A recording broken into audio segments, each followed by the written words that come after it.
ओम नमो भगवते वासुदेवाय। ओम नमो भगवते वासुदेवाय। ओम नमो भगवते वासुदेवाय। ओम नमो ओम नमो भगवते वासुदेवाय। वासुदेवाय। ओम नमो भगवते वासुदेवाय। ओम नमो भगवते वासुदेवाय। ओम अज्ञानतिमिरन्धस्य ज्ञानाञ्जनशलाकया चक्षुरोन्मिलितं येन तस्मै श्रीगुरुवे नमः।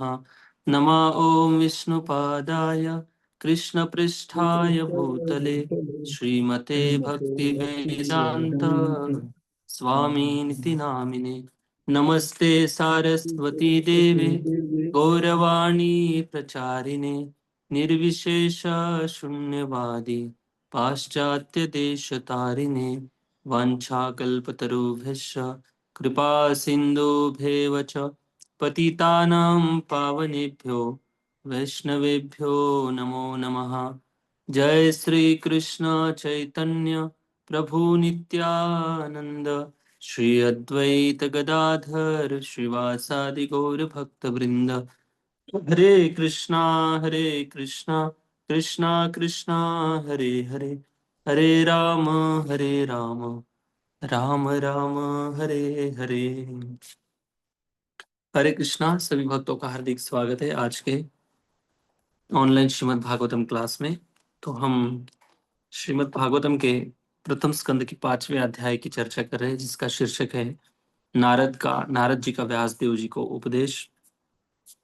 उसमें श्लोक संख्या हमने कल 19 नंबर श्लोक तक चर्चा की थी। आज 20 नंबर श्लोक से चर्चा आगे करेंगे।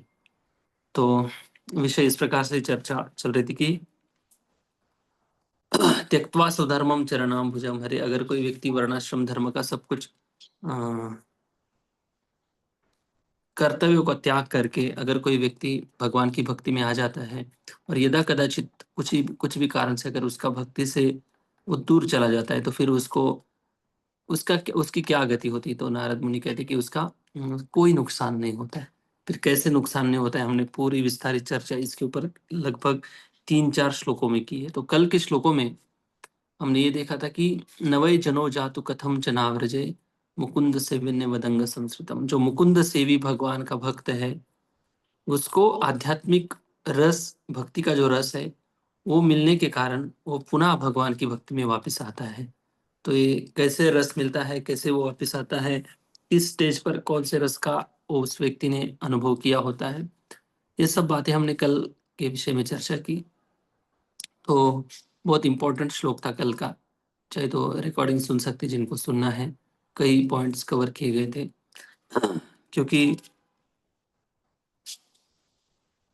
जिस व्यक्ति ने भगवान के चरणों का आश्रय लिया है उसका कभी अकल्याण नहीं होता है। ये बात भगवान का जो वचन है, भगवान अपना वचन निभाते हैं।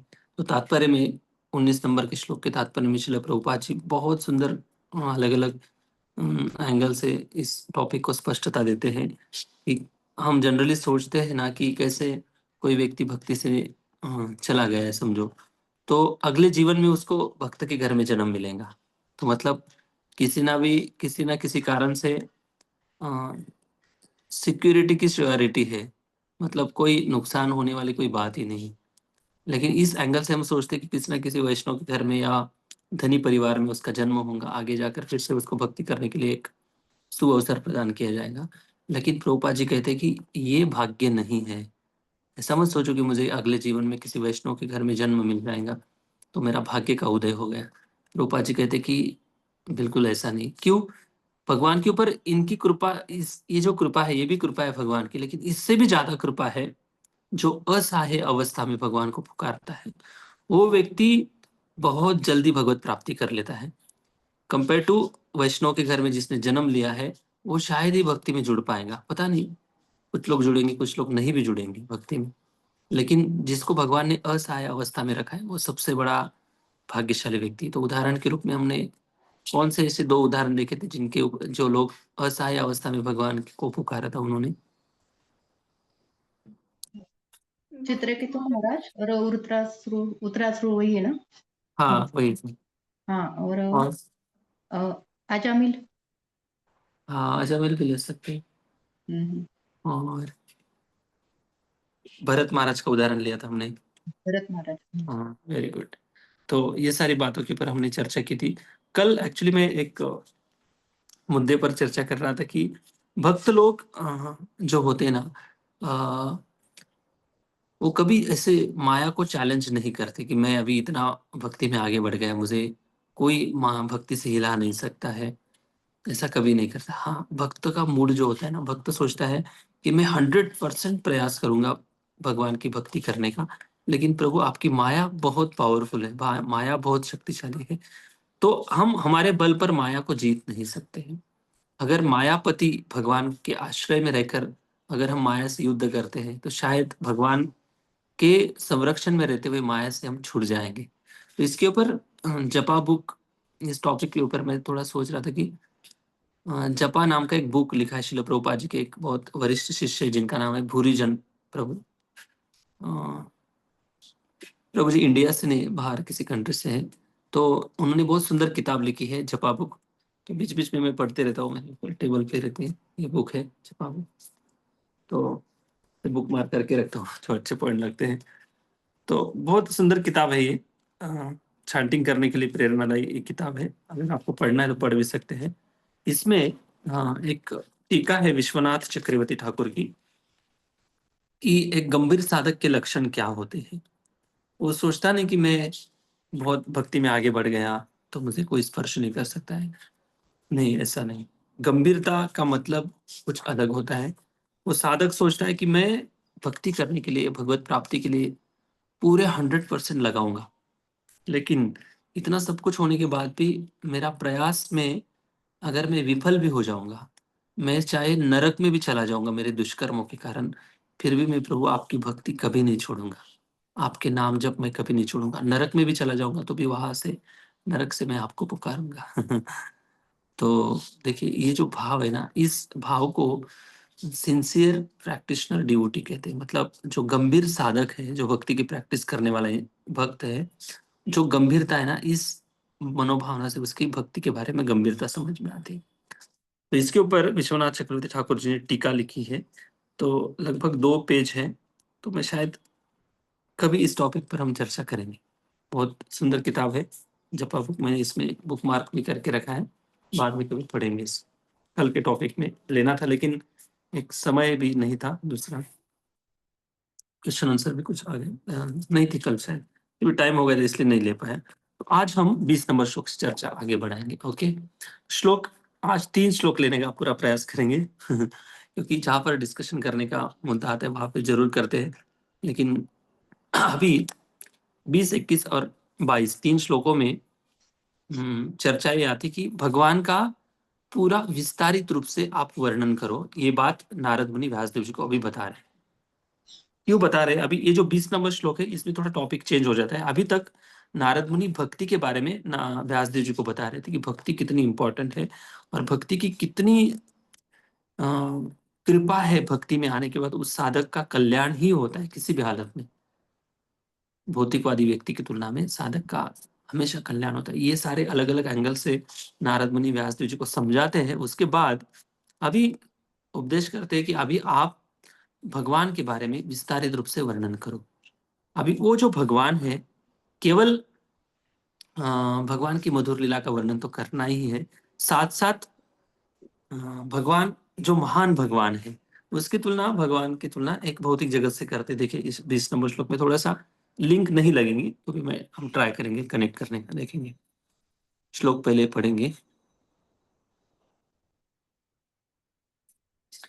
ईदम, दो में एक नॉर्मल जो रोज ट्यून गाते हैं हम उसी ट्यून में गाएंगे। इदं हि विश्वं भगवान् वितेरो, भगवान् वितरो। इदं हि विश्वं भगवानिवेतरो यतो जगत्स्थान निरोध संभवः। यतो यतो जगतस्थान निरोध संभवा तद्धि स्वयं वेद भवांस्तथापि ते तद्धि स्वयं वेद भवांस्तथापि ते प्रादेशमात्रं भवता प्रदर्शितम्। प्रादेशमात्रं भवत दर्शितम्। हाँ, इदम ही विश्वम भगवान वितेरा। इसका मतलब ये है कि इदम मतलब ये जगत, जिस जगत में हम रह रहे हैं, दोनों जो बातचीत कर रहे हैं इस भौतिक जगत की बात कर रहे हैं, या विश्व भौतिक पूरा ब्रह्मांड, इदम वी विश्वम भगवान वितेरा मतलब सारा विश्व जो है, पहले वो ट्रांसलेशन पढ़ लेते हैं। पूर्ण पुरुषोत्तम भगवान स्वयं विश्व स्वरूप है, तथापि उससे निर्लिप्त भी है। उन्हीं उन्हीं से यह दृश्य जगत उत्पन्न हुआ है, उन्हीं पर टिका है और संवार के बाद उन्हीं में प्रवेश करता है। तुम इस सबक सब के विषय में जानते हो, मैंने तो केवल सारांश भर प्रस्तुत किया है। तो श्रीमद् भागवतम की एक बहुत बड़ी विशेषता है, कई प्रार्थनाओं में 90% प्रार्थनाओं में अगर आप देखेंगे तो भगवान की जब स्तुति होती है तब स्तुति में 3 पॉइंट कंपलसरी वर्णन आते ही आते हैं। पहला है कि भगवान सृष्टि करने वाले हैं और भगवान मेंटेनेंस करते हैं, उसके बाद प्रलय भी करते हैं, ये भगवान की कृपा से होता है। हाँ, अलग अलग भक्तों के माध्यम से करते हैं, ब्रह्मा जी शिव जी के माध्यम से, लेकिन करने वाले भगवान ही है, सभी कारणों के कारण भगवान ही है। तो यहाँ पर ये बात बताई जा रही है कि ये जो संपूर्ण विश्व है, ये विश्व वही भगवान से आया है जिनका अभी आपको आगे जाकर वर्णन करना है। मतलब ये है कि भगवान की महानता भी ध्यान में रखते हुए आप पूरे श्रीमद् भागवतम को लिखो। तो भागवतम के अंदर महान भक्तों के अंदर है ना, ऐसे बहुत छोटी छोटी बातों के ऊपर डिस्कशन नहीं होता है, क्योंकि उनकी अंडरस्टैंडिंग लेवल इतनी हाई और प्यूरिटी होती है उनके अंदर। बस कुछ ही मिनटों में उनकी मीटिंग हो जाती है और एक दूसरे का मनोभाव ज्यादा समझते हैं, शब्दों से भी ज्यादा वो भावना, एक दूसरे की जो भावना है इसको ज्यादा रीडिंग करते हैं। तो कुछ लोग बात करते समय ना इतने एक्सपर्ट होते हैं कि बात करते समय वो व्यक्ति क्या बोल रहा है, ये जो शब्द है सॉरी, ये जो शब्द है, एक तो भाषा की एक बात होती है, कौन सी शब्दों में बातचीत हो रही है, शब्दों के साथ साथ उस व्यक्ति की ट्यूनिंग क्या है, कौन सी टोन में बात कर रहा है, उससे भी रीडिंग कर लेते हैं कि इसको क्या कहना है। और बात करते समय दो शब्दों में, दो लाइन में कितना स्पेस दे रहा है, इससे भी समझ जाते हैं कि इस व्यक्ति की मनोधारणा क्या है। तो ये मनोधारणा का जो विषय है, मतलब भावना रीडिंग करने का जो विषय, जिनकी जितनी चेतना हाई है ना, उनके सामने ज्यादा बड़बड़ करने की बात नहीं है। कम शब्दों में बता दो, समझ जाएंगे आपको क्या बताना है। और जो ज्यादा एक्सप्लेनेशन देता है, समझ लो कुछ तो ज्यादा ही गड़बड़ है तो एक्सप्लेनेशन की कम से कम आवश्यकता होती है जो शुद्ध भक्त डिस्कशन करते हैं। तो बता रहे कि मैं आपको, ये तो जगत स्थान निरोध संभवा, मतलब ये जो जगत है इसमें निरोध मतलब प्रलय करना, ये सारी बातें उत्पत्ति, प्रलय और मेंटेन करना, क्या बोलते हैं उसको, हाँ, पालन करना, ये सारा जो है भगवान भगवान के द्वारा होता है। लेकिन साथ साथ भगवान इससे निर्लिप्त है। निर्लिप्त का अर्थ, भगवान से ये जो जगत है भगवान के समान है, मतलब भगवान ने बनाया हुआ है। तो इसका मतलब भगवान इसमें आसक्त हो जाते, ऐसा नहीं, भगवान इससे पूरी तरह से डिटैच भी होते हैं। तो ऐसे जो निरासक्त भगवान है, भौतिक जगत के प्रति निरासक्त है, लेकिन अगर याद रखना, मैंने इसके पहले सारी भक्ति का वर्णन किया है, अच्युत भाव वर्जितम इस शब्द का भी प्रयोग किया है, बहुत इंपॉर्टेंट शब्द है। मतलब भगवान की महानता और मधुरता, इस दोनों को मिक्स करके आपको भागवत में लिखना है। मधुरता में ये बात कभी मिस नहीं करना है, छोड़ना नहीं है कि ऐसे जो भगवान है इतने सुंदर जगत का निर्माण करते हैं। समझो अगर कोई हम छोटा सा बंगला भी बना लेते हैं तो उस बंगलों के प्रति कितना अटैच हो जाते हैं, बहुत ज्यादा अटैच हो जाते हैं। तो उस ऐसा लगता है कि ये बंगला हमें साथ में ही आने वाला है। ऐसा लगता है कि कभी हम मरने वाले ही नहीं हैं। तो ये सारी बातें भौतिक आत्मा की अंदर ही बीमारी है जन्म जन्मांतर की। लेकिन भगवान ने इतना सुंदर जगत बनाया है, पृथ्वी लोक है और स्वर्ग लोक है, नरक लोक है, सभी लोकों में अलग अलग सब जीवों को रहने के लिए व्यवस्था बनाई है।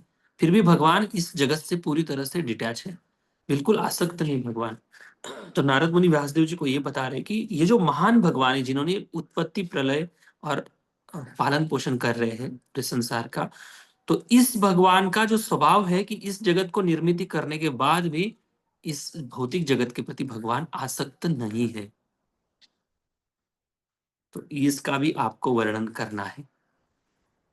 फिर दूसरी बात बहुत इंपॉर्टेंट है, इसके पीछे कुछ श्लोकों में चले जाएंगे कि आपको इस बात को भी नहीं भूलना है कि जो भगवान का मैंने आपको याद दिलाया है भक्ति के बारे में, जो अच्युत भाव वर्जितम है, मतलब भौतिक जगत के प्रति भगवान अटैच नहीं है। लेकिन जब कोई व्यक्ति भक्ति करता है, जिसके हृदय में भगवान की भक्ति है और प्रेम से भगवान से वो आदान प्रदान करता है, हाँ, उसका उसके प्रति भगवान अटैच हो जाते हैं। मतलब जब भक्त को दुख होता है तो भगवान को भी दुख होता है। भक्त पर जब संकट आता है तो भगवान भी भागते हुए आते हैं।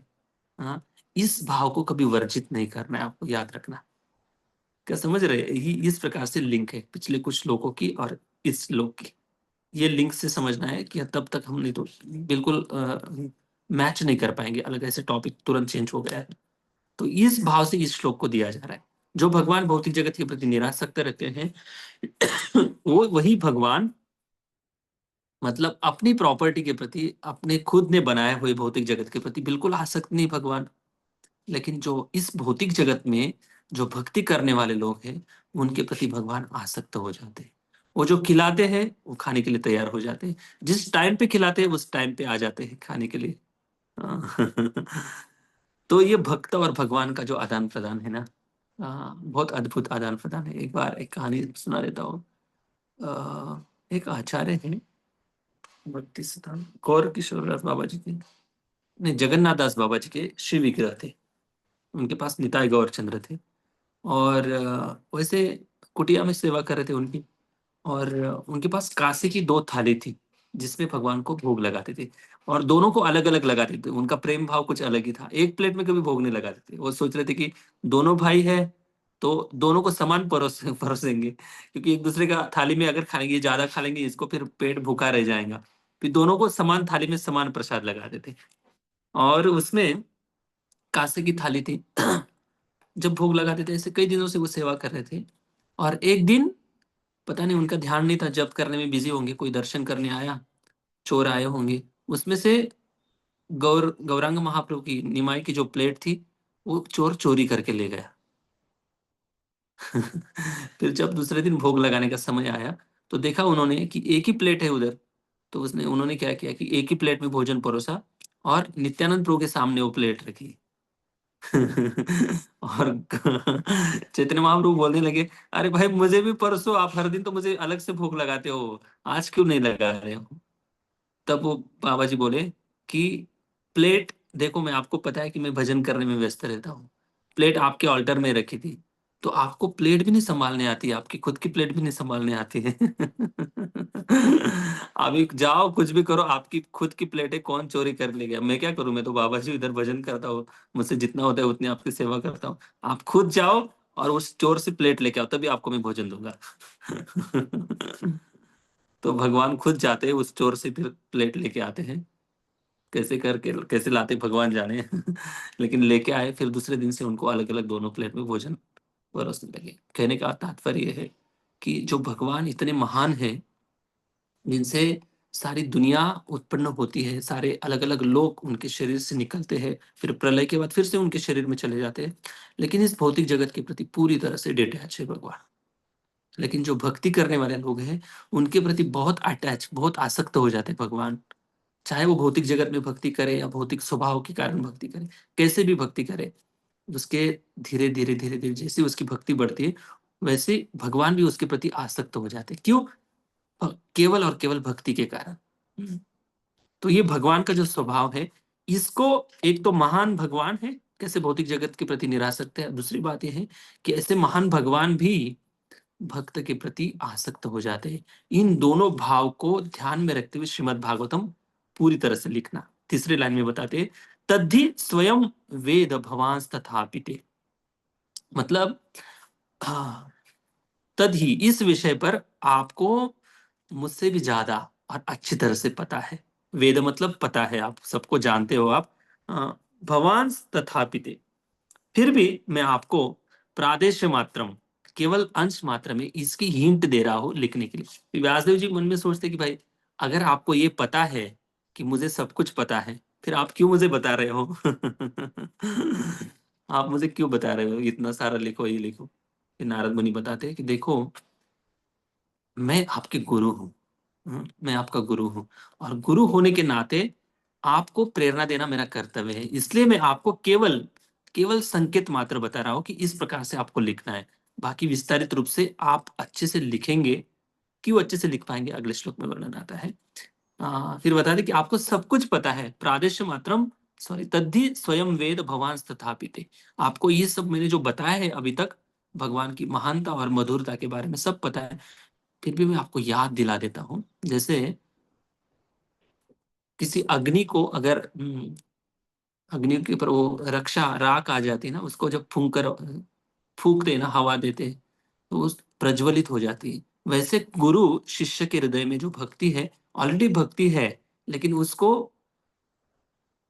प्रज्वलित करने के लिए एक उपदेश रूपी उसको हवा देते हैं और फैनिंग करते हैं, उसके बाद वो प्रज्वलित हो जाती है। वैसे प्रकार से इन दोनों का डिस्कशन चल रहा है। ऑलरेडी व्यासदेव जी के हृदय में भक्ति, शुद्ध भक्ति का उनका सब कुछ ज्ञान है, फिर भी नारद मुनि उनको बता रहे, याद दिला रहे हैं। भवता प्रदर्शितम, मतलब आप अभी इन सब बातें को अच्छी तरह से विस्तारित वर्णन करो। ये बात यहाँ पर बताई जा रही है। ओके, क्लियर हुआ? टॉपिक लिंक लगी, आशा करता हूँ समझे होंगे। यस, श्रो तात्पर्य पढ़ी प्रभु जी। यस। तात्पर्य, शुद्ध भक्त के लिए मुकुंद भगवान श्री कृष्ण संबंधी धारणा सगुण तथा निर्गुण दोनों ही होती है। व्यक्तित्व विहीन विश्व स्थिति भी मुकुंद है, क्योंकि यह मुकुंद की शक्ति का ही प्राकट्य है। उदाहरणार्थ, वृक्ष अपने में पूर्ण इकाई है, लेकिन पत्तियां तथा शाखाएं वृक्ष से प्रकट हुए अंश अंग स्वरूप हैं। वृक्ष की पत्तियां तथा शाखाएं भी वृक्ष हैं, लेकिन वृक्ष स्वयं न तो पत्तियां हैं न शाखाएं हैं। वेदों का यह कथन है कि समस्त दृश्य जगत ब्रह्म के अतिरिक्त तो कुछ नहीं है। यह बताता है कि चूंकि प्रत्येक वस्तु परम ब्रह्म से उद्भूत है, अतः उनसे भिन्न कुछ भी नहीं है। इसी प्रकार अंग के रूप में हाथ तथा पांव शरीर कहलाते हैं, लेकिन पूर्ण इकाई के रूप में शरीर न तो हाथ है न पांव। भगवान तो शाश्वतता, ज्ञान तथा सौंदर्य के दिव्य रूप हैं। अतएव भगवान की शक्ति की सृष्टि भी अंशतः सच्चिदानंद स्वरूप प्रतीत होती है। इसीलिए इसलिए बहिरंगा शक्ति माया के प्रभाव से सारे बद्ध जीव भौतिक प्रकृति के बंधन में बंधे हुए हैं। वे इसे ही सब कुछ मान लेते हैं, क्योंकि उन्हें आदि कारण भगवान का कोई ज्ञान नहीं होता। न ही उन्हें यह इसका पता रहता है कि शरीर के अंगों को यदि संपूर्ण शरीर से विलग कर दिया जाए तो हाथ या पांव वही हाथ पांव नहीं रह जाते, जैसे कि शरीर से संयुक्त होने पर थे। इसी प्रकार ईश्वर विहीन सभ्यता पूर्ण पूर्ण पुरुषोत्तम भगवान की दिव्य प्रेमा भक्ति से कटकर छिन्न हाथ या पांव की तरह होती है। ऐसे अंग हाथ तथा पांव जैसे भले ही लगें, लेकिन उनमें वह क्षमता नहीं रह जाती। भगवत भक्त श्री व्यास देव इसे भली भांति जानते हैं। श्री नारद उन्हें आगे इस विचार को पल्लवित करने की सलाह देते हैं, जिससे बंधन में फंसे हुए बद्ध जीव उनसे शिक्षा ग्रहण करके भगवान को आदि कारण के रूप में समझ सके। वैदिक मत के अनुसार भगवान स्वभावतः पूर्ण शक्तिमान हैं, और इस प्रकार उनकी सर्वोपरि शक्तियां सदैव पूर्ण तथा उनसे अभिन्न होती हैं। आध्यात्मिक तथा भौतिक आकाश, इन दोनों की सामग्रियां भगवान की अंतरंगा तथा बहिरंगा शक्तियों का प्राकट्य है। हाँ, बहिरंग वेट वेट वेट एक यस मिनट। यस देखो, प्रभुपाद जी तात्पर्य में लिख रहे हैं, सॉरी, हाँ, प्रभुपाद जी जो तात्पर्य में लिख रहे हैं ना, जो नारद मुनि का मूड है ना, उससे उसको ध्यान में रखते हुए प्रभुपाद जी तात्पर्य लिखते हैं। तो एक तात्विक रूप से श्रील प्रभुपाद जी एक वृक्ष का उदाहरण दे रहे हैं, एक शरीर के अंगों का उदाहरण दे रहे हैं, मतलब भौतिक जगत भगवान से अभिन्न है। तो भगवान हमेशा सच्चिदानंद रहते हैं, इसका मतलब भौतिक जगत भी सच्चिदानंद है ऐसा नहीं। भौतिक जगत ये टेम्पररी है, लेकिन इसका सोर्स जो है, क्या बोलते हैं उसको, उद्गम। उसका जो आदि कारण है, उद्गम जो है, वो भगवान से आया है। इसको कभी नहीं भूलना है, ये भागवत में सिद्धांत आना ही आना रहे, आना ही पड़ेगा। इसलिए आप भागवतम में ऐसे नहीं कि श्रीमद् भागवतम में जो कथा करने वाले लोग हैं केवल कथा बताते हैं, लेकिन तत्व एक तात्विक रूप से विवेचन नहीं करते। तो बैलेंस होना बहुत जरूरी है, नहीं तो क्या हो रहा है, श्रीमद् भागवतम की कथा में भी इसमें ज्यादा सहजिया भाव आ जाता है। अगर फिलोसॉफी अच्छे से समझेंगे नहीं, उसको धारण नहीं करेंगे, तत्व नहीं ठीक से समझेंगे, तो सहजिया भाव आ जाता है। सहजिया भाव का अर्थ यह है कि पुरुष भी स्त्री का वेश परिधान करके, आजकल वृंदावन में भी ऐसे होता है, ओढ़नी ओढ़नी ओढ़ के नाचो जैसे गाना है ना, वैसे लोग पुरुष लोग भी स्त्रियों के ड्रेस पहनकर, गोपी ड्रेस पहनकर डांस करते हैं। तत्व समझे बिना अगर हम ऐसे करते और उन्नत स्तर पर पहुंचे बिना अगर हम ऐसे करेंगे, तो ये शायद लीला जो है भगवान की लीला का, इसमें हम इस लीला को बहुत ग्रांटेड ले लेते हैं। तो श्रील प्रभुपाद जी के समय भी एक अलग से क्लब बन गया था जिसका नाम था जीवीसी, गोपी भाव क्लब। इसको प्रभुपाद जी ने रिजेक्ट कर दिया, बिल्कुल नहीं चलेगा। मतलब लोग सोच रहे थे मन में कि मैं भी एक वृंदावन की गोपी हूँ, मैं एक वृंदावन में मोर हूँ, तो फिर कुछ कह रहे थे कि वृंदावन में मैं गाय हूँ। तो रूपा जी बोले कि बिल्कुल पॉसिबल नहीं है, ऐसे बिल्कुल करना ठीक नहीं है। हम हमें अगर 2 दिन क्या 1 दिन भोजन नहीं मिलेगा, तो देखो हम कितना पूरा सिर पे उठा के घूमेंगे सबको। भूख प्यास के ऊपर ऊपर हमारा नियंत्रण नहीं है, आहार विहार विचार में नियंत्रण नहीं, तो कैसे हम इतना सहजिया भाव धारण करके अपराधी अपराधी तो करेंगे और क्या करेंगे। इसलिए तत्व समझना बहुत जरूरी। भगवान जो है कितने महान है, इसका वर्णन इस तात्पर्य में प्रभुपाद जी वर्णन कर रहे हैं। यस रोजी कंटिन्यू। बहिरंगा शक्ति अपेक्षतया निकृष्ट है और अंतरंगा शक्ति श्रेष्ठ है। श्रेष्ठ शक्ति परा जीवनी शक्ति है, अतएव यह पूर्ण रूप से अभिन्न है। लेकिन बहिरंगा शक्ति निष्क्रिय होने के कारण अंशतः अभिन्न है। किंतु ये दोनों ही शक्तियां न तो समस्त शक्तियों के जनक भगवान के समान है, न उनसे बढ़कर हैं। ऐसी शक्तियां सदैव उनके अधीन होती हैं। जिस प्रकार की विद्युत शक्ति चाहे वह कितनी ही तेजोमय क्यों न हो, सदैव इंजीनियर के नियंत्रण में रहती है। मनुष्य तथा अन्य सभी प्राणी उन्हीं भगवान की अंतरंगा शक्तियों से उत्पन्न है। इस प्रकार जीव भी भगवान से अभिन्न है, किंतु वह कभी भी न तो भगवान के तुल्य है, न उनसे श्रेष्ठ। भगवान तथा सारे जीव व्यष्टि व्यक्ति हैं। भौतिक शक्तियों के द्वारा जीव भी कुछ न कुछ सृजन करते रहते हैं, किंतु उनकी कोई भी सृष्टि न तो भगवान की सृष्टियों के समान होती है, न उनसे बढ़कर। मनुष्य एक छोटा सा खिलौना जैसा स्पुतनिक बनाकर बाह्य आकाश में प्रक्षेपित कर सकता है, किंतु इसका अर्थ यह नहीं होता कि वह पृथ्वी या चंद्रमा जैसा ग्रह बनाकर भगवान की भांति उसे वायु में तैरा सकता है। अल्पज्ञ लोग अपने को भगवान के समान बताते हैं, लेकिन वे कभी भी भगवान के तुल्य नहीं हो सकते हैं और न कभी होंगे। मनुष्य पूर्ण सिद्धि प्राप्त करने के बाद भगवान के गुणों का एक बहुत बड़ा प्रतिशत 78% प्राप्त कर सकता है, तो भी भगवान से आगे बढ़ पाना या उनके तुल्य हो पाना असंभव है। केवल रुग्ण अवस्था में ही मूर्ख व्यक्ति भगवान से एक होने का दावा करता है और इस तरह वह माया द्वारा भ्रमित होता रहता है। अतः भ्रमित जीव को भगवान की श्रेष्ठता स्वीकार करनी चाहिए और उनकी प्रेममय सेवा के लिए तैयार रहना चाहिए। जीवों की उत्पत्ति ही इसीलिए हुई है। इसके बिना विश्व में किसी प्रकार की शांति या सौहार्द नहीं आ सकता।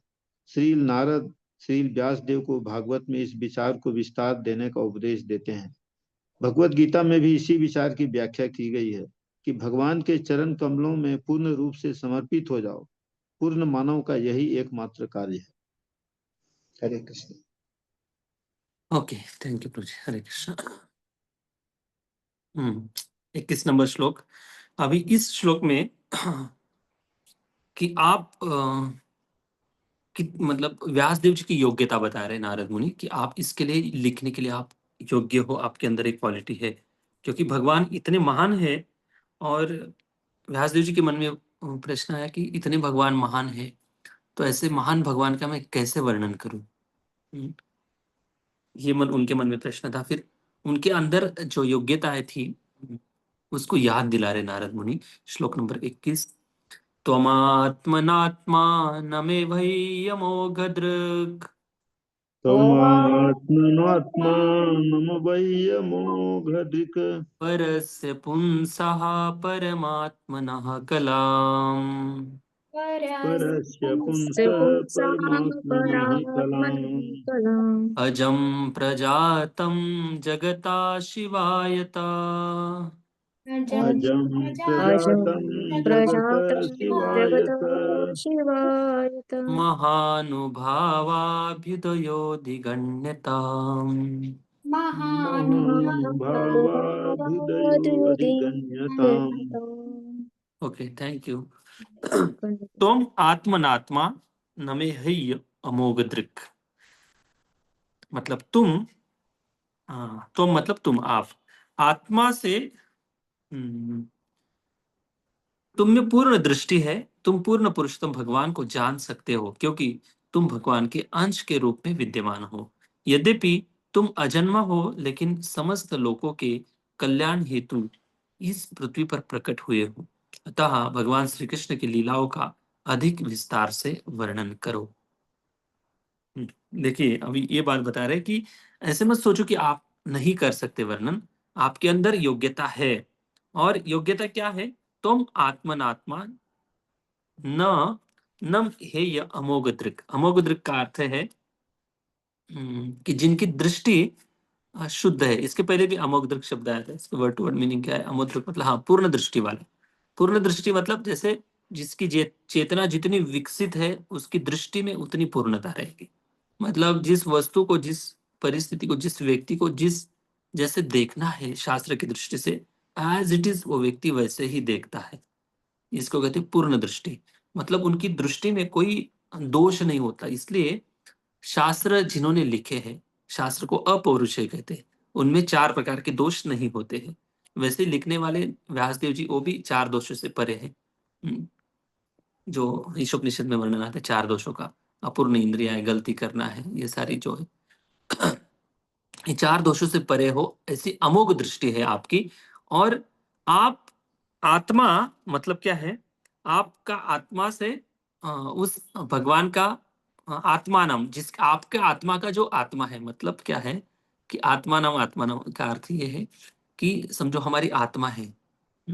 हमारी आत्मा को सबसे प्यारा कौन है? जैसे कोई कहते ना, ओ मेरे प्राण है, मेरे प्राण प्रिय है। इसका मतलब क्या? वो भी प्राण, मतलब इसको प्राण को आत्मा भी कहते हैं। उस आपकी आत्मा को सबसे प्रिय कौन है?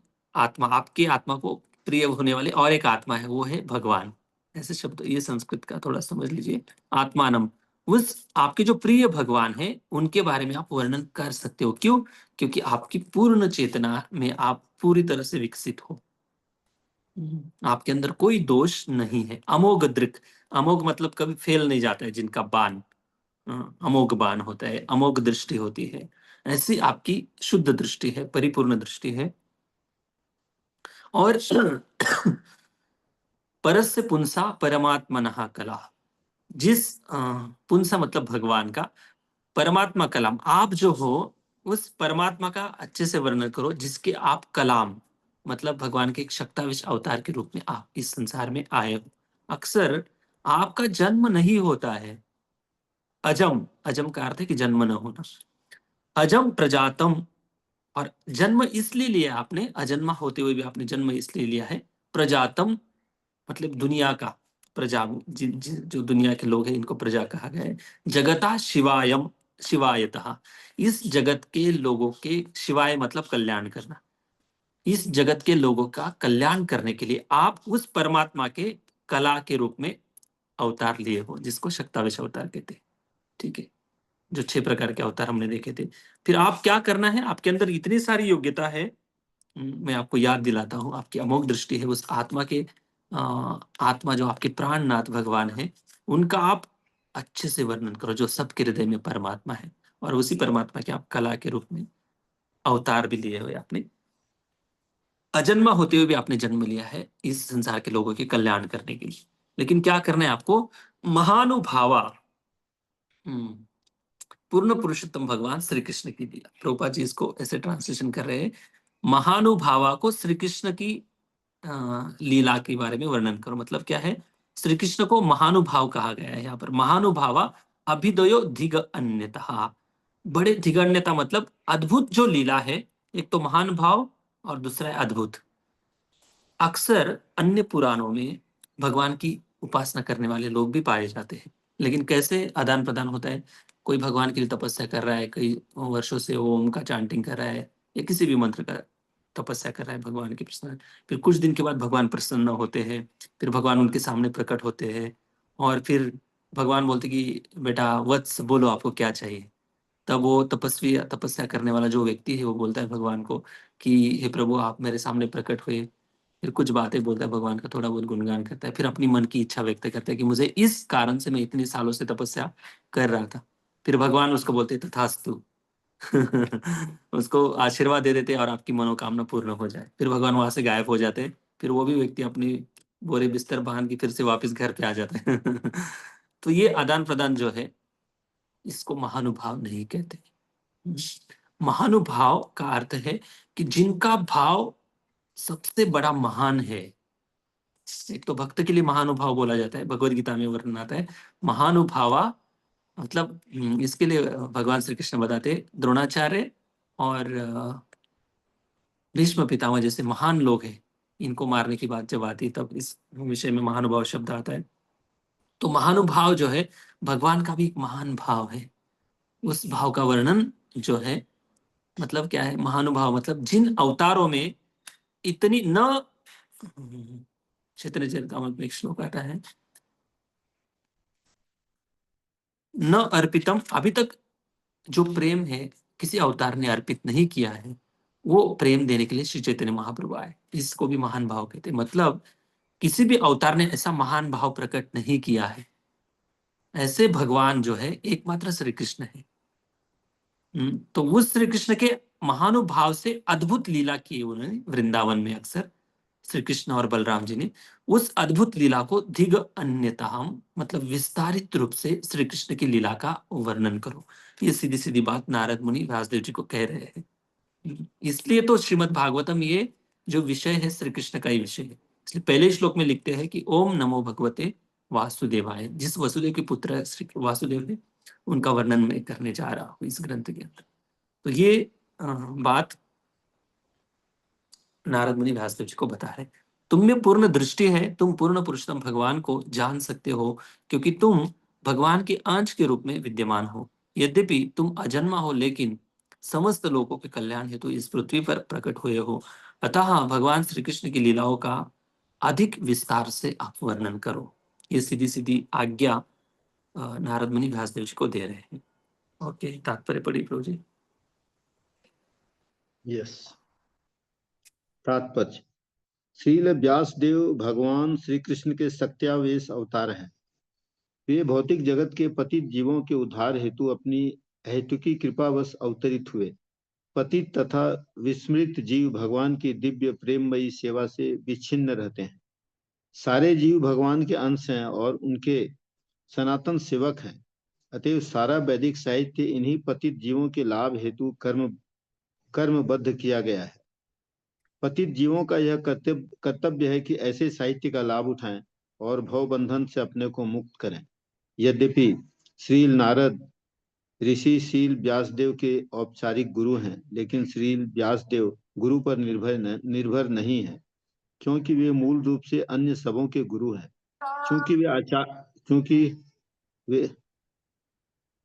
क्योंकि वे आचार्य का कार्य कर रहे हैं, अतः उन्होंने अपने आचरण से लोगों को यह प्रदर्शित किया है कि मनुष्य को गुरु बनना चाहिए, भले ही वह साक्षात बनना नहीं ईश्वर चाहिए, गुरु बनना नहीं चाहिए, गुरु बनाना चाहिए बनाना चाहिए, मनुष्य को ये गुरु इंपॉर्टेंट बनाना पॉइंट है चाहिए। कि वो आचार्य है और आचरण से सिखा रहे कि हर एक व्यक्ति को इस संसार में गुरु की आवश्यकता है। हालांकि वो परिपूर्ण है, परफेक्ट है, चार दोषों से परे है, फिर भी वो आचरण से सिखा रहे हैं कि गुरु बनाना चाहिए। ओके, यस, मनुष्य को गुरु बनाना चाहिए, भले ही वह साक्षात ईश्वर ही क्यों न हो। भगवान श्री कृष्ण, भगवान श्री राम तथा भगवान श्री चैतन्य महाप्रभु सभी ने परमेश्वर के अवतार होते हुए भी औपचारिक गुरु स्वीकार किए। यद्यपि अपने दिव्य स्वभाव के कारण वे समस्त ज्ञान के आगार थे।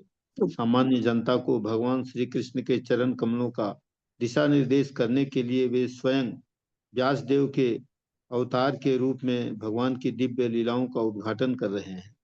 हरे कृष्णा। ओके, थैंक यू प्रभु। हरे कृष्ण। अभी 22 नंबर श्लोक में ये बात वर्णन आएंगे कि अभी देखो, बाकी ज्ञान मार्ग भी है, वेदाध्ययन तपस्या करने वाले लोग भी हैं, इनका तो आपने वर्णन कर दिया है। फिर कभी मन में मत सोचना कि आप अभी भक्ति का इतना विस्तार से वर्णन करने जा रहे हो कि मन में ऐसे कभी विचार मत लाना कि अभी मैं भक्ति का वर्णन करूंगा, भक्तों का वर्णन करूंगा, भगवान की मधुर लीला का वर्णन करूंगा। फिर वेदाध्ययन, तपस्या, यज्ञ, दान, ये सारे जो कर्तव्य होते हैं अपने अपने आश्रम के अनुसार, उनकी जो इम्पोर्टेंस है भक्ति के सामने क्या है, इसका वर्णन पहले स्पष्ट कर दे रहे व्यासदेव जी को नारद मुनि। इसको ऑलरेडी आपने बता दिया है अन्य शास्त्रों में, तो इसका स्थान भक्ति के सामने क्या है, ये नारद मुनि उनको और फिर से समझा रहे हैं 22 नंबर श्लोक में। इदं हि पुंसस्तपसा श्रुतस्य वा इदं हि पुंसस्तपसा स्तुतस्य वा दृष्टस्य सुक्तस्य च बुद्धिदत्तयोः तस्य सुप्तस्य च बुद्धिदत्तयोः अविच्युतोऽर्था कविभिर्निरूपितो अविच्युतो अर्थ अर्थ कविभिर्निरूपितो यदुत्तमश्लोकगुणानुवर्णनम् यदुत्तम गुणानुवर्णनम्। ट्रांसलेशन पढ़ते पहले। विद्वान मंडली ने यह स्पष्ट निष्कर्ष निकाला है कि तपस्या, वेदाध्ययन, यज्ञ, दान तथा स्तुति, जप का अचूक प्रयोजन उद्देश्य उत्तम श्लोक भगवान की दिव्य लीलाओं के वर्णन में जाकर समाप्त होता है। तो मतलब ये बता रहे हैं कि एक तो किसी भी जब प्रवचन किया जाता है तो एक शास्त्र की बात बताई जाती है, और दूसरी बात यह है कि जिन लोगों ने इसका एक्सपेरिमेंट किया, अपने जीवन में उतारा है, प्रयोग में लाया है इस सिद्धांत को, उनका अनुभव क्या है, फिर उनका नाम लेकर उनका एक रियलाइजेशन बताया जाता है। एक प्रवचन करने की या किसी को अपना मत जब हम प्रस्तुत करते हैं, और प्रस्तुत करते समय उसको सामने वाले व्यक्ति को अच्छे कन्विंस करने के लिए जब बताना पड़ता है, तो इस एंगल से बताया जाता है। तो वैसे ही नारद मुनि बता रहे कि जो विद्वत जन है, इदम भी पुंसस तपसा श्रुतस्य वहा, वेदों का अध्ययन जो करते लोग, तपस्या करने वाले जो लोग हैं, श्विस्तस्य सुक्तस्य च बुद्धि दत्तयो, मतलब जो कवि गण लोग हैं, अविरचितोर्थ कवि फिर निरूपिता, कवि लोगों ने निरूपण किया है कई वर्षों से। क्या निरूपण किया है? कवि किसको कहते हैं? कवि का मतलब ऐसा नहीं कि जो लोग कविता लिखते हैं, शायरी लिखते हैं, शेर लिखते हैं, उनको कवि नहीं कहते। आजकल के जो जोकर लोग हैं, ये कवि नहीं है, जो कुछ थोड़ी बहुत लिखा लिख देते लेकिन ज्यादा जोक ही मारते उसमें तो इनको कवि नहीं कहते। कवि का मतलब ये है कि जिनके वाणी से कवयो, काव्य जो भगवान के चरित्र का हमेशा वर्णन होते रहता है, जैसे गंगा निरंतर बहती है, वैसे उनकी वाणी से भगवान के चरित्र का हमेशा वर्णन निकलता है, उनको कहते हैं कवि। साथ साथ वो लोग बुद्धिमान भी है, ऐसा नहीं कि उनकी बुद्धि भौतिकता से ग्रसित है, ऐसा नहीं, उनकी बुद्धि पूरी तरह से शुद्ध हो चुकी है, आध्यात्मिक है, उनका ऐसा मत है। और नारद मुनि भी कह रहे कि ये भी मेरा मत है। क्या मत है उनका?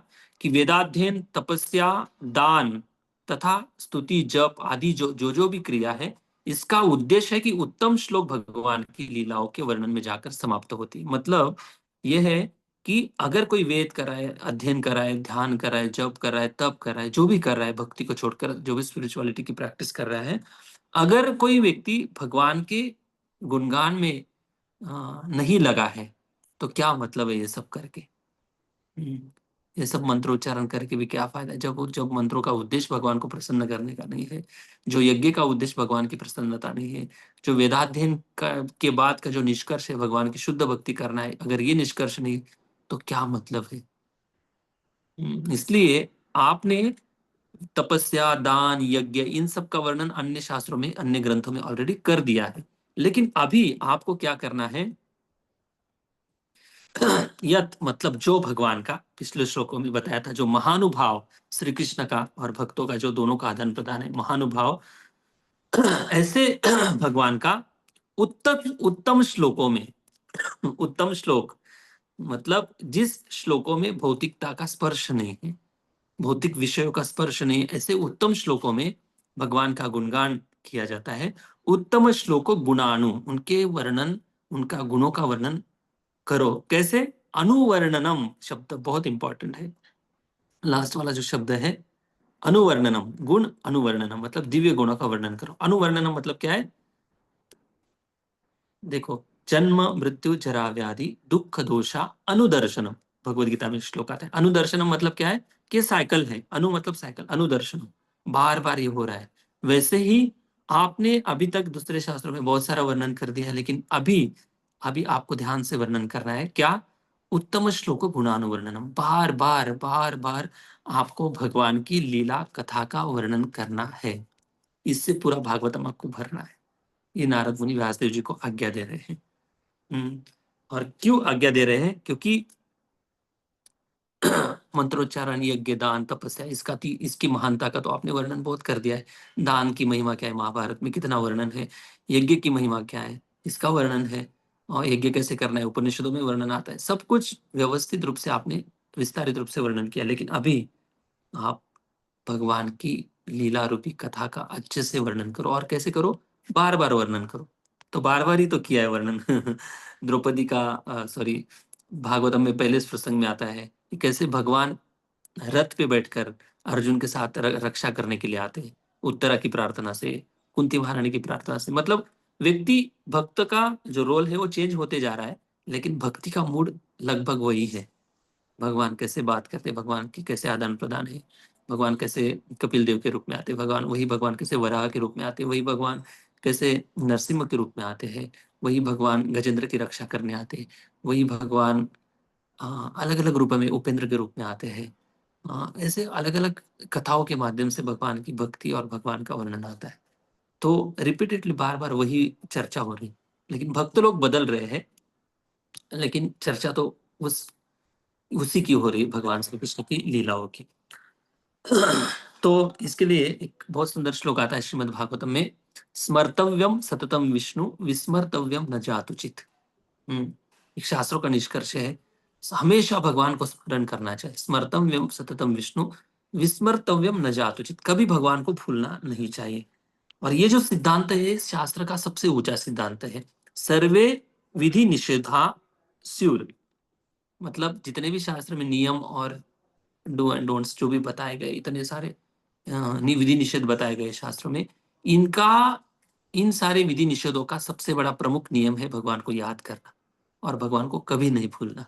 अगर ये भगवान को याद नहीं कर पा रहे और भगवान को हम भूल जा रहे हैं, तो मतलब ही क्या है भाई। वृंदावन में रहते हुए भी जो ब्राह्मण भगवान सॉरी जो ब्राह्मण यज्ञ कर रहे थे, लेकिन भगवान को पहचान नहीं पाए। ब्राह्मण पत्नियों के जो पति थे, वो यज्ञ कर रहे थे स्वर्ग प्राप्ति के लिए, लेकिन भगवान को याद नहीं कर पाए। साक्षात भगवान ने अपने भक्तों को भेजा था, फिर भी नहीं भगवान को पहचान पाए। तो क्या मतलब है ऐसे यज्ञ करके, इस बात का वर्णन यहाँ पर हो रहा है।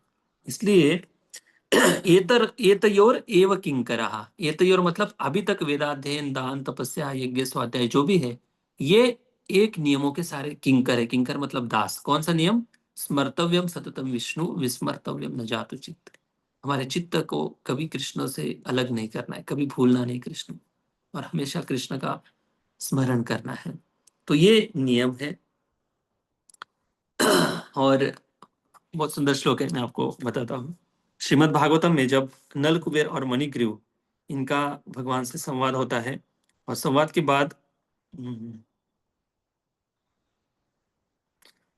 बाद वो जब प्रार्थना करते हैं, अभी दामोदर मास शुरू हो रहे, कार्तिक मास में वो कथा आएंगी कि मणिग्रीव और नलकुबेर भगवान से प्रार्थना करते हैं कि प्रभु वाणी गुणानुकथने श्रवणो कथायाम, आपसे हम प्रार्थना कर रहे हैं कि अभी तो हो गया जो अपराध हो गया हमसे, लेकिन नारद मुनि की देखो कितनी कृपा है कि हमें वृंदावन में उनके आशीर्वाद से जन्म मिला।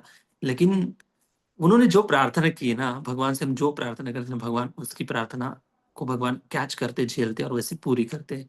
तो नलकुबेर और मणिग्रीव 2 भाई थे, तो भगवत धाम में उनको शाश्वत रूप से सेवा मिली। इस श्लोक के बराबर ये जो श्लोक है बहुत अभी दिखेंगे ना स्क्रीन पर, श्रीमद् भागवतम का 10वां स्कंद 10वां अध्याय और 38 नंबर श्लोक है। वो बताते कि वाणी गुणानुकथने, प्रभु हमारी जो वाणी है हमेशा हमेशा के लिए आपका गुणगान करते रहे। श्रवणो कथायाम, जब हमारी वाणी स्टॉप हो जाएंगे तब कथा श्रवण करते रहे, हमारे कान जो है हमेशा आपकी कथा श्रवण करते रहे। बताते आगे, हस्तौ च कर्मसु, हमारे जो हाथ है आपकी प्रसन्नता के लिए आपकी सेवा करते रहे। मनस्तवा पादयोर्न, हमारा जो मन है आपके चरण कमलों का हमेशा चिंतन में लगा रहे। और तीसरी लाइन में बताते, स्मृत्या शिरस्तवा निवास जगत प्रमाणे, हमारी जो स्मृति है इस स्मृति का भी उपयोग आपकी सेवा में लगा रहे हैं। हमारा सिर हमेशा आपके चरणों में झुका रहे, क्योंकि सारी दुनिया आपके चरणों में सिर झुकाती है। दृष्टि सताम दर्शनेस्तु, सता मतलब हमेशा के लिए प्रभु मेरी जो दृष्टि है इस दृष्टि के सामने जगन्नाथ स्वामी नयन पथगामी भवतु में, हमेशा मेरी दृष्टि के सामने आप बने रहो। और बताते कि दर्शनेस्तु भवतु नाम, ऐसा दर्शन अगर हमें होता रहे भवसागर बहुत जल्दी पार हो जाएगा। तो उनकी प्रार्थना सुनकर भगवान ने उनको भगवत धाम में क्या सेवा दी पता है? उनको भगवत धाम में एक वर्णन गोपाल चंपू में जीव गोस्वामी करते हैं। पहले ही वर्णन आता है, एक दूसरे से 2 भाई बात कर रहे हैं।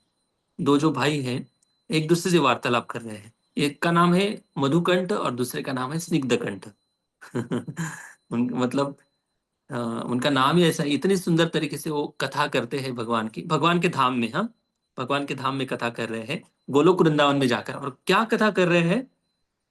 जो पृथ्वी लोक पर भगवान श्री कृष्ण ने, इस ब्रह्मांड की बात हो रही है, इस ब्रह्मांड की में आकर भगवान ने जो लीला की है नंद बाबा के आंगन में रहते हुए बाल लीला की है, उस बाल लीला का वो वर्णन कर रहे हैं गोलोक में जाकर कि हाँ हमने खुद देखा है, क्योंकि हम वृक्ष के रूप में नंद बाबा के आंगन में थे और उस वृक्ष के रूप में हम सब कुछ देख रहे थे। श्री कृष्ण कैसे गाय चराते थे, कैसे गौशाला में जाते थे, कैसे भक्त लोग उनसे बातचीत कर रहे थे।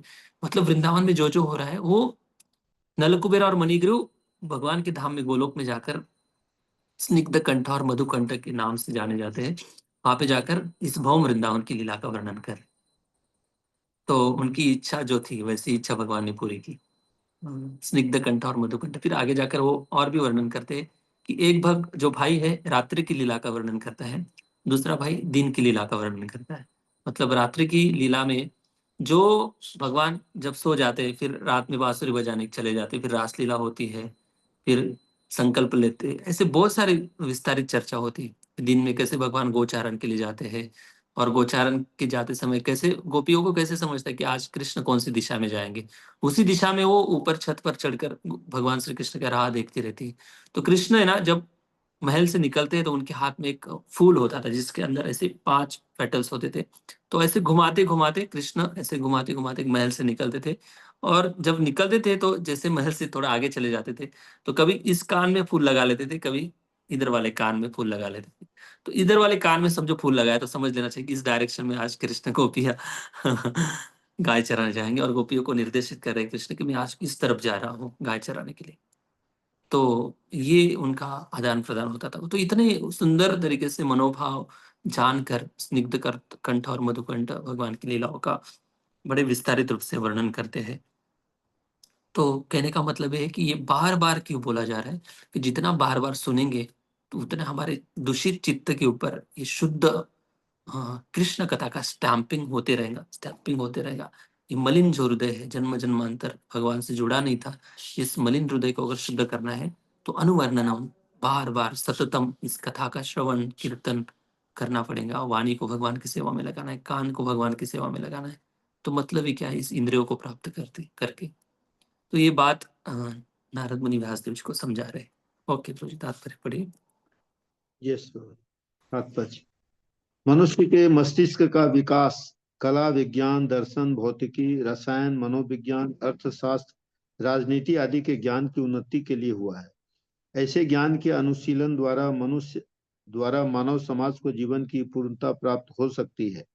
जीवन की इस पूर्णता का अंत परम पुरुष विष्णु की प्राप्ति में होता है। यह श्रुति का निर्देश है कि जो वास्तविक रूप में ज्ञान में बढ़े चढ़े हैं, उन्हें भगवान विष्णु की सेवा की आकांक्षा करनी चाहिए।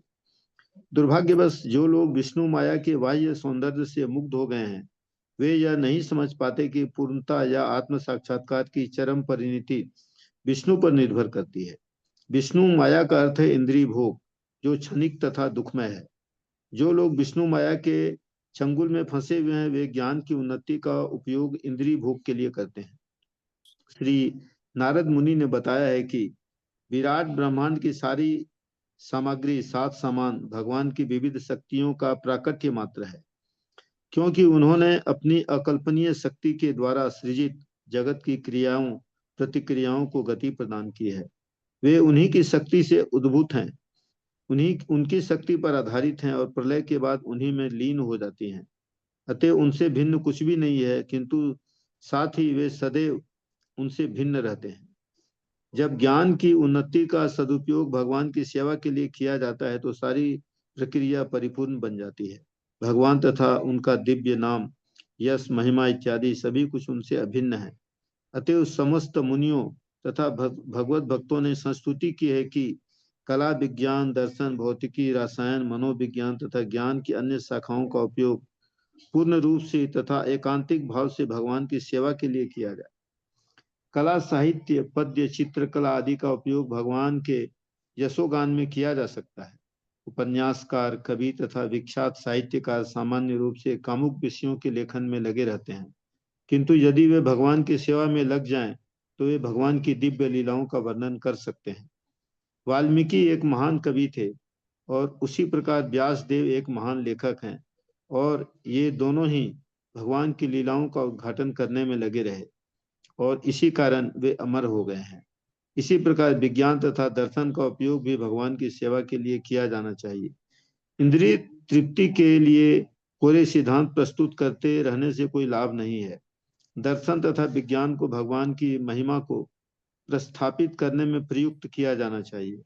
समुन्नत लोग विज्ञान के माध्यम से परम सत्य को जानने के लिए उत्सुक होते हैं।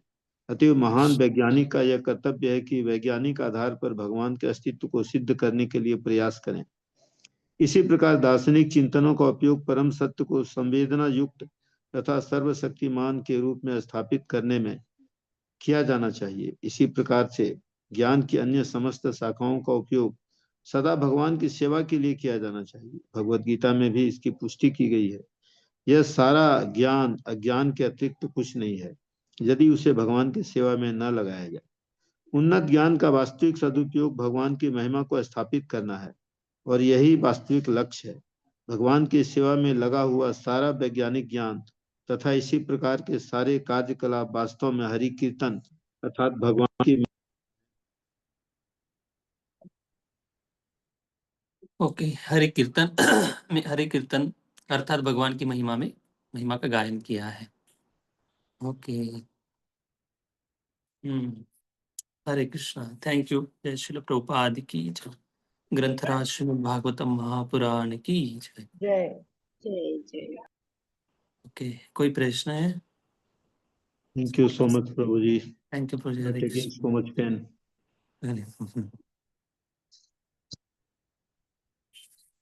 ओके, हरि बोल। हरे कृष्णा प्रभु जी, धन्यवाद प्रणाम। हरे कृष्णा। धन्यवाद प्रणाम प्रभु जी, धन्यवाद प्रणाम।